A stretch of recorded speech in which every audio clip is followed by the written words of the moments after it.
Vamos a seguir conversando y usted ya nos habló de las etapas del examen poligráfico, en cada una de las del pretest, del test y luego del análisis y luego de cuando usted se les vuelve a sentar con la persona que está entrevistando, que está siendo examinada.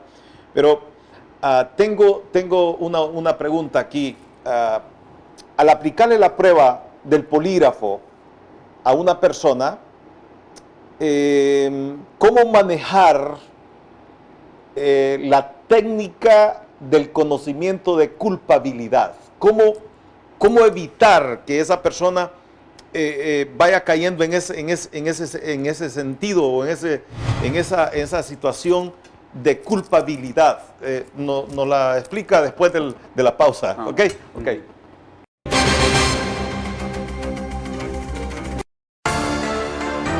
En la noticia. Objetivo, informativo, variado, dinámico. En la noticia. De lunes a viernes a las 8 de la mañana. Producido y dirigido por el reconocido periodista Roberto Arturo Caballero. En la noticia. Con calidad única. Una mujer emprendedora que quiere crear y fomentar leyes con propósitos de generar desarrollo para nuestro departamento y nación, así como microempresas, talleres diversificados de capacitación y aprendizajes, mejoramientos en el área de salud, apoyo incondicional a las mujeres, madres solteras, niños, crear centros de desarrollo infantil, apoyo a la gente de bajos recursos para así puedan tener acceso a una vida digna con educación y visión de superación, y de esta manera tratar de combatir la pobreza y subdesarrollo en nuestros pueblos, y por muchos proyectos más que contribuirán con el desarrollo y porvenir. Apoyemos todos y así avancemos con una nueva visión. Ana, diputada. Juan Orlando, presidente.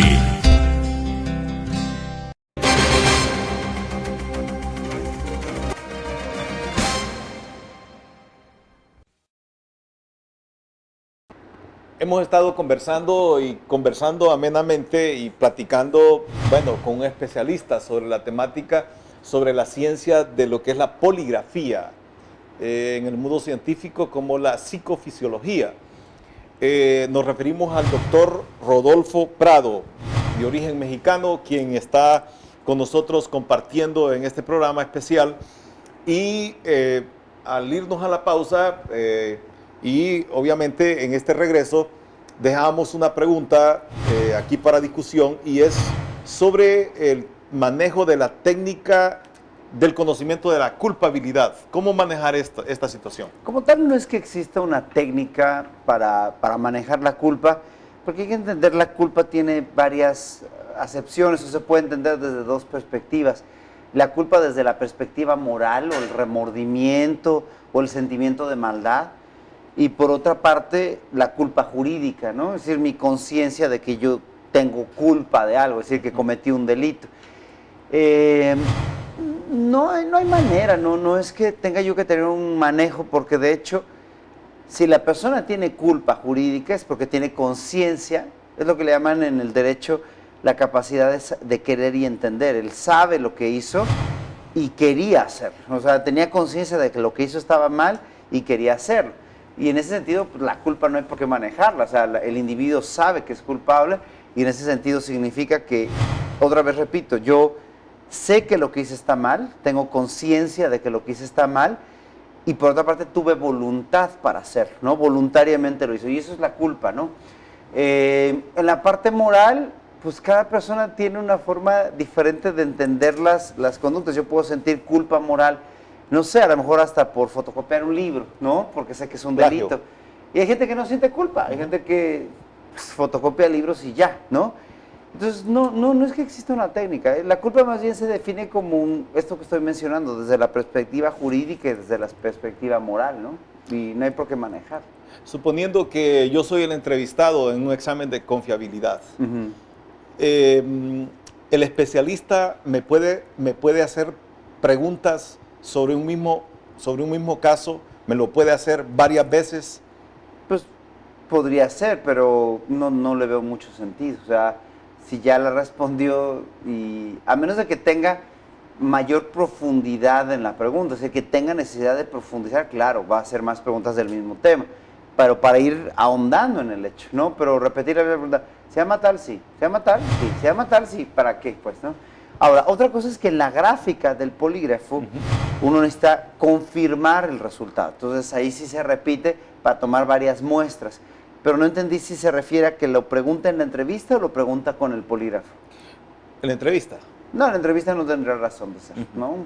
Con que quede claro, ya está. Con el polígrafo, claro que tiene que repetirse para incrementar la confiabilidad del resultado. No, ninguna ciencia toma una sola medición. Tiene que tomar varias mediciones para poder llegar a un resultado contundente, pero eso ya es con la máquina.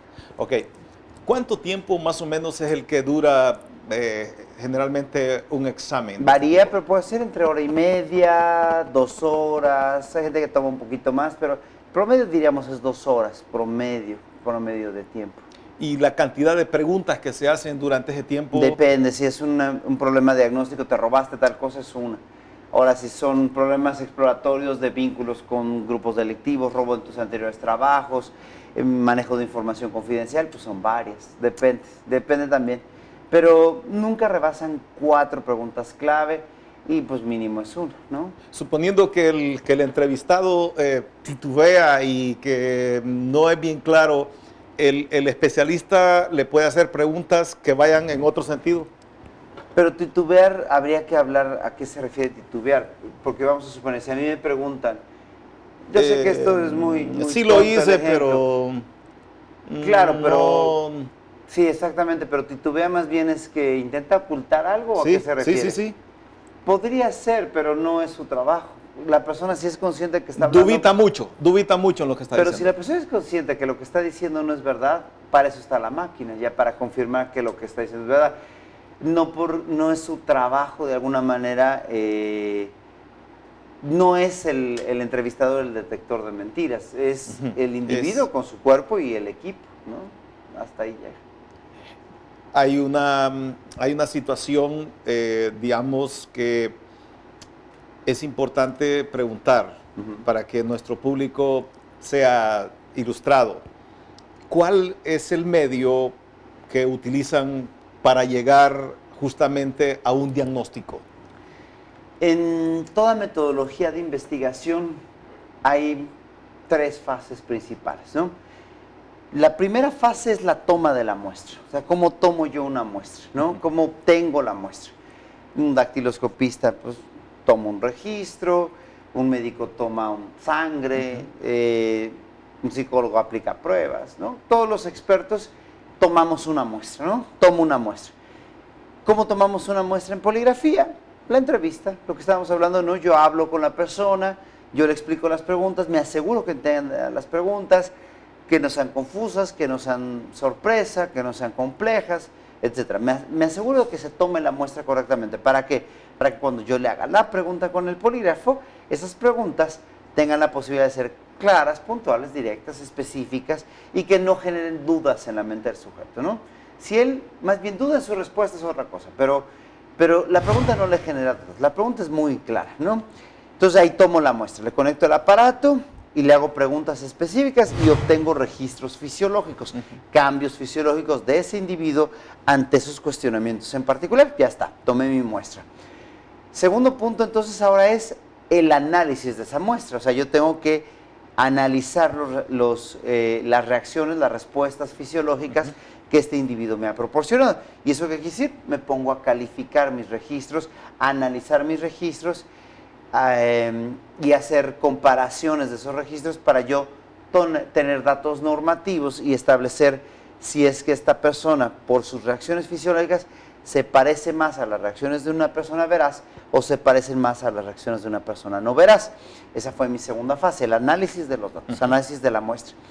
Y tercero es emitir un diagnóstico o conclusión, que es ya llegar a un informe, llegar a donde yo vacío todo este análisis en datos muy puntuales y como hacen a veces muchos expertos. Por ejemplo, vamos a poner cuando me analizan colesterol, ¿no? Después de que tomó la muestra, analizó la muestra, tiene un número, ya analizó, ya tiene datos. qué significa ese número. ¿A qué se refiere ese número? Tiene 220, ¿qué quiere decir 220? ¿Está bien o está mal?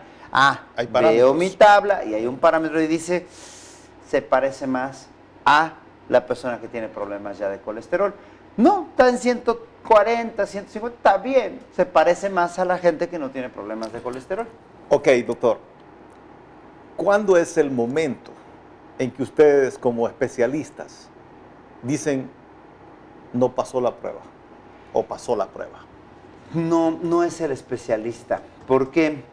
Porque lo único que nosotros generamos es un resultado que implica que de la persona se puede decir habló o no con la verdad. Ajá. Pero si lo textual, si pasa o no pasa, eso ya es una institución, ya es una empresa que dice puedo tomar el riesgo o no tomar el riesgo, lo que hablamos hace rato. O sea, yo puedo, considerando los elementos de prueba que tengo hasta ahora, un juez, el juez es el que evalúa, es decir, el juez es el que dice culpable o inocente, no es el experto, no es el perito. En ningún caso, ningún experto dice culpable, nada más dice, mira, aquí están los datos. Eso es lo que me refleja la información que yo he obtenido.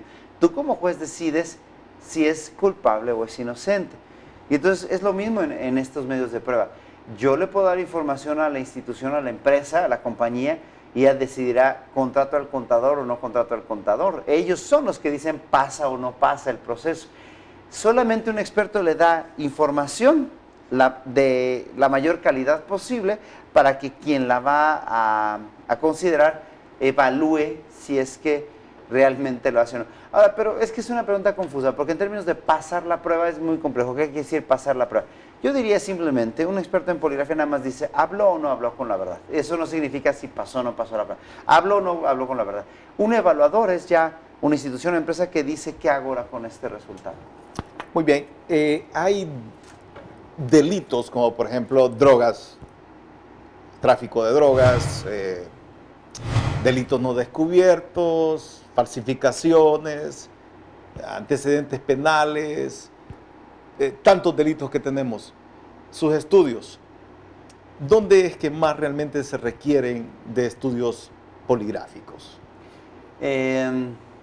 No sé, por ejemplo en los Estados Unidos el polígrafo se utiliza muchísimo para delitos sexuales, por ejemplo. Yo diría, no sé, ¿sí? Con temor a equivocarme, ¿no? Pero más del 80% de las pruebas que se hacen, no, me estoy equivocando. De los delitos que se investigan, no en instituciones, es decir, no para la selección de policía, no para la selección de instituciones, un volumen muy alto de delitos que se evalúan es la reincidencia en delitos sexuales, de abuso de menores, ¿no? En otros países, por ejemplo, en México, Latinoamérica, ya no es tanto un problema de seguridad pública, sino es un problema de seguridad nacional, lo que es delincuencia organizada. Entonces, pues, también, yo diría, ¿sabes? Su pregunta parece más interesante si la replanteamos entendiendo con cuáles son los riesgos que en nuestras sociedades se convierten en los más delicados, en los más complejos, y por lo tanto serían los que tenemos que atender con mayor urgencia, ¿no? Y parece que en nuestros países los problemas de mayor urgencia ya no son seguridad pública, ya parecen problemas de seguridad nacional, tipo delincuencia organizada, secuestro, narcotráfico, lavado de dinero, parecen los más delicados, ¿no? Los más urgentes. Pero en volumen, yo no sé, a lo mejor podríamos decir que se cometen más robos todos los días o más homicidios, pero habría que ver qué es lo que queremos atender, lo que más pasa o lo que es más urgente. Como vivimos en una sociedad violenta que está permeada por tantos delitos, ¿verdad? Y la problemática en América Latina casi viene siendo la misma, obviamente, ¿verdad? Pero Sí. Eso es así. Doctor, queremos agradecerle la fineza de usted, el tiempo que se ha tomado para compartir. Sin duda que nuestros amables televidentes han quedado súper informados e ilustrados sobre esta temática. Me gustaría sus últimas palabras finales, ¿verdad? ¿Qué le ha parecido? No, le agradezco mucho su tiempo, me gustó mucho la entrevista, me pareció muy interesante la forma en la que fuimos hablando de los diferentes temas. Este tema siempre es muy amplio, ¿no? La poligrafía, vamos, es un entrenamiento que toma más de 400 horas para un experto en formarse, pero igual fue muy interesante la plática el día de hoy. Le agradezco y sinceramente a nuestros amables televidentes